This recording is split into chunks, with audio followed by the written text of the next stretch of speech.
Drama serial फरार episode number 3 की मुकम्मल स्टोरी के साथ आपकी खिदमत में हाजिर। बात करेंगे बातिश के पार्टी छोड़ने के फैसले के बारे में। क्या उसका फैसला सही रहेगा या उसको महंगा पड़ सकता है, इसके ऊपर बात करेंगे। लेकिन सबसे पहले रिक्वेस्ट है, चैनल पर नए हैं तो चैनल को सब्सक्राइब कर दें, साथ में लगे बेल आइकन को दबा दें ताकि इस तरह की मज़ीद वीडियोस आप तक पहुंचती रहें। इस एपिसोड के अंदर हमें दिखाया गया है कि हमारे बातिश साहब जनाब मोहब्बत के सामने अपना सर खम कर चुके हैं और पार्टी छोड़ने का फैसला कर लिया है। अब पार्टी छोड़ने का फ़ैसला क्या महंगा पड़ सकता है या इसके लिए सही साबित होगा। जाहिर है बहुत सारे चैलेंजेस का सामना होगा, ख़ास तौर पे सबसे पहला ख़तरा तो उसकी अपनी जान को है। एपिसोड का आगाज़ होता है तो वहाँ हम देखते हैं कि नसीर भैया और जिमी बैठे हुए बातिश के बारे में बात कर रहे हैं, बातिश के पार्टी छोड़ने के फ़ैसले के ऊपर बात कर रहे हैं। और वहाँ नसीर भैया जो कि समझते हैं कि बातिश का पार्टी में रहना बहुत अच्छा है क्योंकि वो पार्टी के लिए बहुत अच्छा वर्कर है, लेकिन यहाँ मोहब्बत कर बैठे हैं बातिश साहब और पार्टी को छोड़ने का फ़ैसला कर बैठे हैं। लिहाजा इनके लिए एक बहुत बड़ा ख़तरा है और बहुत बड़ा चैलेंज है। वो इसको पार्टी में रखना चाहते हैं लेकिन वो पार्टी से दूर जाना चाहता है। अब यहाँ पे हम देखते हैं कि नसीर भैया जिमी से कहता है कि उससे बात करो लेकिन मेरा नहीं बताना और उसे वापस लेकर आओ और एक बार मेरे से मुलाकात करवाओ। वहाँ हम देखते हैं कि जब वो उसे कहता है कि नसीर भैया से मिलो तो वो एग्री हो जाता है और कहता है ठीक है मैं मिलने के लिए तैयार हूँ। फिर हम देखते हैं कि जब वो नसीर भैया से मिलता है तो उसके बाद इनके आपस में जब गपशप हो रही होती है तो नसीर भैया बार बार उसे कायल करते हैं, लेकिन वो पार्टी छोड़ने का ऐलान कर देता है और अपना पिस्तौल उसके सामने रख के कह देता है कि मैं मज़ीद पार्टी में रहना नहीं चाहता। वजह शादी।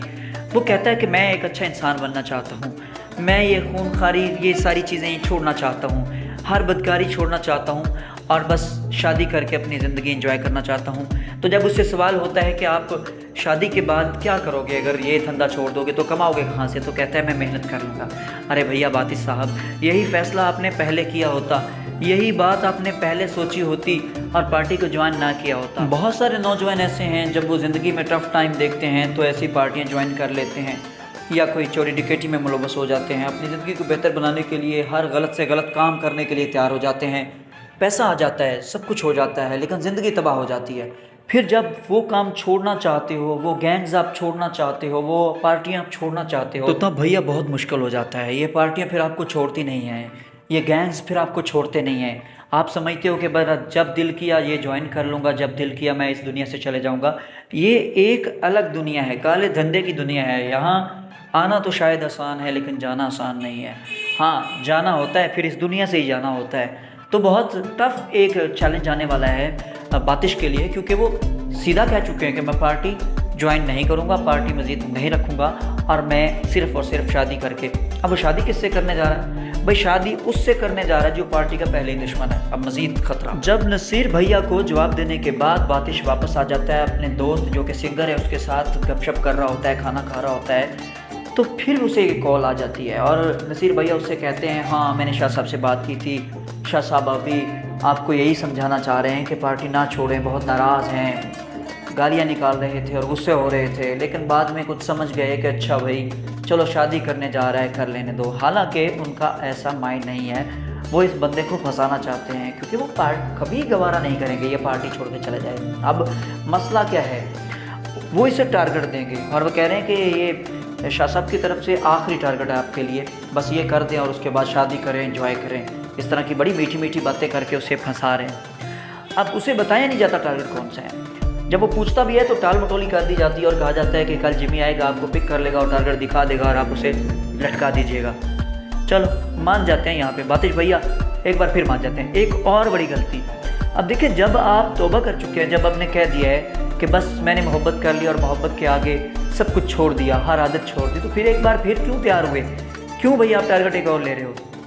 चलो यहाँ पे एक खड़ा इम्तिहान। एक बार फिर गाड़ी में बढ़ जाते हैं जिमी के साथ और जिमी जा रहा है टारगेट के लिए। टारगेट कौन है? हमदानी साहब। अब हमदानी साहब हैं कौन? उस लड़की के बाप हैं, सादिया के बाप हैं जिससे बातिश भैया मोहब्बत करते हैं। अब मसला तो बहुत ज़्यादा ख़राब है, लेकिन इस बात का बातिश को नहीं पता कि टारगेट कौन सा है। गाड़ी खड़ी होती है इंतज़ार के लिए और वहाँ पे खड़े रहते हैं आपस में, बीच में बैठे गपशप हो रही होती है, जुआ खेल रहे होते हैं। तो ऐसे करते करते फिर हम देखते हैं कि वहाँ पे हमदानी साहब आ जाते हैं। जैसे ही हमदानी साहब को जिमी ने देखा तो जिमी ने फ़ौरन कह दिया हमारा टारगेट आ गया। अब यहाँ पे काफ़ी देर वो जुए की बातें होती रही और टारगेट इग्नोर होता रहा। फिर जिमी ने बताया कि वो टारगेट है। जब बातिश भाई उतरते हैं और जाके टारगेट को देखते हैं तो वहाँ पे तो हमदानी साहब हैं और एक दफ़ा फिर वहाँ ख्यालात पे ख्यालात कि मैंने तो पार्टी छोड़ दी है और यहाँ हमदानी साहब हैं कौन, उसी लड़की के बाप हैं। तो बहुत सारे सवाल उसके ज़हन में आ रहे थे कि हैं ये मैं क्या करने जा रहा हूँ। यहाँ हम देखते हैं कि हमदानी साहब भी बातिश को पहचान लेते हैं, बातिश भी हमदानी साहब को पहचान लेते हैं। हालांकि हमदानी साहब को अभी तक ये नहीं पता कि ये उसकी बेटी से मोहब्बत करता है और ना ही कोई ऐसा मामला अभी तक खुलकर सामने आया है, लेकिन दोनों एक ही जगह में रहते हैं तो एक दूसरे को पहचान लेते हैं। और उसके बाद बातिश उसके मोटर बाइक को स्टार्ट करके उसे दे देता है और उसे टारगेट नहीं करता, उसे कत्ल नहीं करता, गाड़ी की तरफ वापस आता है। तो यहाँ जिमी का रिएक्शन देखते हैं। जिमी इस बात पे खुश नज़र नहीं आता। तो यहाँ बातिश भैया उससे पूछते हैं कि आपने मुझे पहले क्यों नहीं बताया। हाँ, बताना बनता था वैसे कि टारगेट कौन सा है, और यहाँ बातिश का भी पूछना बनता था कि आपका टारगेट है कौन सा। शायद पूछा भी लेकिन टाल मटोली होती रही। तो यहाँ हम देखते हैं इस बात पे नागवारी बातिश ने ज़ाहिर की और जिमी को बार बार कहने लगा तूने मुझे बताया क्यों नहीं, हालांकि तू जानता था, तू मेरा दोस्त है, तुझे पता था कि ये कौन है बंदा, ये होने वाला दामाद है। तो उसने यही कहा कि पार्टी के लिए ये दुश्मन है और दुश्मन को मारना बनता है, लिहाजा तो बातिश इस पे गुस्से में आता है और बातिश उसको वही लटका देता है। इस एपिसोड के अंदर कुछ और जो लिंक्ड स्टोरीज साथ चल रही हैं, मिसाल के तौर पर फंसी जो सस्पेंड हो चुका है पुलिस ऑफिसर, उसको हम देखते हैं कि उसका दोस्त उसे वहाँ पे बुलाता है और उसके कहने पे जब वो दफ्तर में पहुँचता है तो वहाँ पे सुलह करवाने की कोशिश की जाती है उस बंदे के साथ ताकि ये बहाल हो जाए। लेकिन वहाँ पे वो खुददारी दिखाते हुए कहता है कि मैं ऐसे 2 नंबर बंदे से माफ़ी नहीं मांगूंगा, लिहाजा अभी तक वो सस्पेंड ही है, अभी तक वो बहाल नहीं हुआ। दूसरे नंबर पे हम देखते हैं लाहौर की कहानी।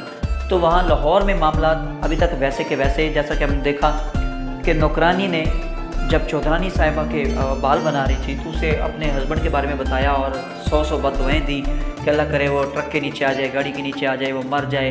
तो वजह पूछी क्या, तो उसने वजह यही बताई किसी और लड़की पे मरता है। असल में वो जो नौकरानी थी वो चौधराइन को ही चढ़ा रही थी, वो उसे ही बता रही थी शायद कि आपका खामद भी कहीं और देखता है। यहाँ हमने चौधराइन को गुस्से में देखा और उसे चिढ़ थी, नौकरानी के साथ कोई बदसलूकी करती है। दूसरे नंबर पे हम स्वाबी की बात करते हैं तो वहाँ मामलात बबरिक बहुत ज़्यादा परेशान कर रहा है, पूरे ख़ानदान को उसने परेशान कर रखा है। और आने वाली एपिसोड के अंदर हम देखते हैं कि बबरिक को अपने चचा की तरफ से बेटी देने का जवाब भी सामने आ रहा है। और वहाँ हम देखते हैं कि बबरिक के पेरेंट्स ये कह रहे हैं कि शायद सुधर जाए अगर इसका रिश्ता हो जाए, लेकिन उसको रिश्ता मिलने वाला अब नहीं है। लेकिन हम देखते हैं वो अपनी कज़न से बहुत मोहब्बत करता है। गो वो बहुत खलंडरा सा है। इस ड्रामा के अंदर उसका जो किरदार है वो कुछ अक्खड़ सा दिखाया गया है, मामलात को ख़राब करने वाला, सुलझाने वाला नहीं है, लेकिन मोहब्बत करता है। अभी तक तो मोहब्बत भी संजीदा हालात में हमने नहीं देखी कि वो संजीदा होकर मोहब्बत करता हो।